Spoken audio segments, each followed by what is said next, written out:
नशा मुक्त रखने की कोशिश कर रहे थे बाहर, और जो भी बाहर की दुनिया में उपलब्ध साधन थे उसका इस्तेमाल हमारे परिवार के द्वारा भी और हमारे द्वारा भी अपने ऊपर किया गया और असफलता मिली। ठीक, अब हम एक ईश्वरीय कृपा से इस 12 कदमों की उपचार पद्धति का हिस्सा बने।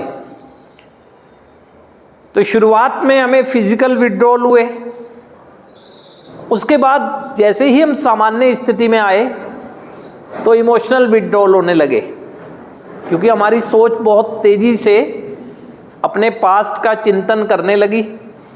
और जाहिर सी बात है, जब जब हम अपने पास्ट में जाते हैं तो दुख, तनाव, चिंता और अंधकार के अलावा कुछ दिखता नहीं है, तो वो हमें खुशी तो देगा नहीं, दर्द ही देगा, है ना।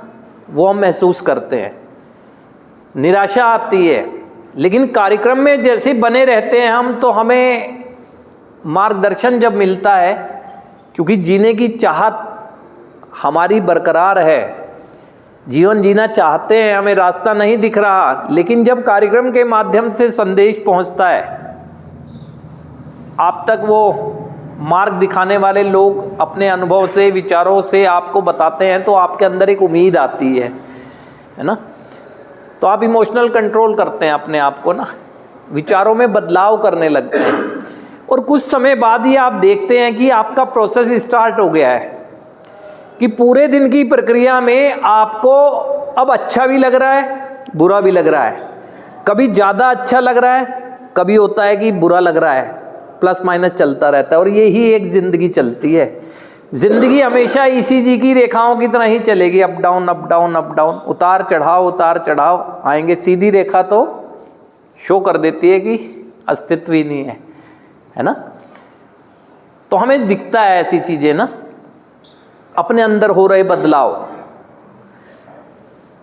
चाहे बेशक हमारे मन में कितनी भी प्रबल इच्छा क्यों ना हो कि अब हमें चलना चाहिए और जीवन जीना शुरू करना चाहिए, वो धैर्य की कमी होती है।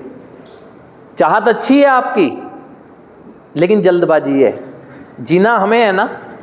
अभी जब अल्प अवधि में मैं जीने का इतना संदेश सीखा हूँ, तो आगे तो ज़्यादा सीखूँगा, प्रैक्टिस करूँगा, मेंटली स्ट्रॉन्ग करूँगा, तो आप बढ़ते रहते हैं, फिर भी बढ़ते रहते हैं, अपने प्रोसेस को रोकते नहीं हैं, कुछ ना कुछ अच्छा मिलता रहता है ना। जब व्यक्तिगत रूप से हमें अच्छा मिल रहा है, और जो मिल रहा है वो मेरा था नहीं, वो मुझे किसी और से मिला, यदि वो मुझ तक ना पहुंचाता तो मैं भी ना बदल पाता। तो ये सोच लेके ग्रेटिट्यूड पे करने की दृष्टि से हम अपने विचारों को हर नए आने वाले व्यक्ति तक पहुंचाने की कोशिश करते हैं।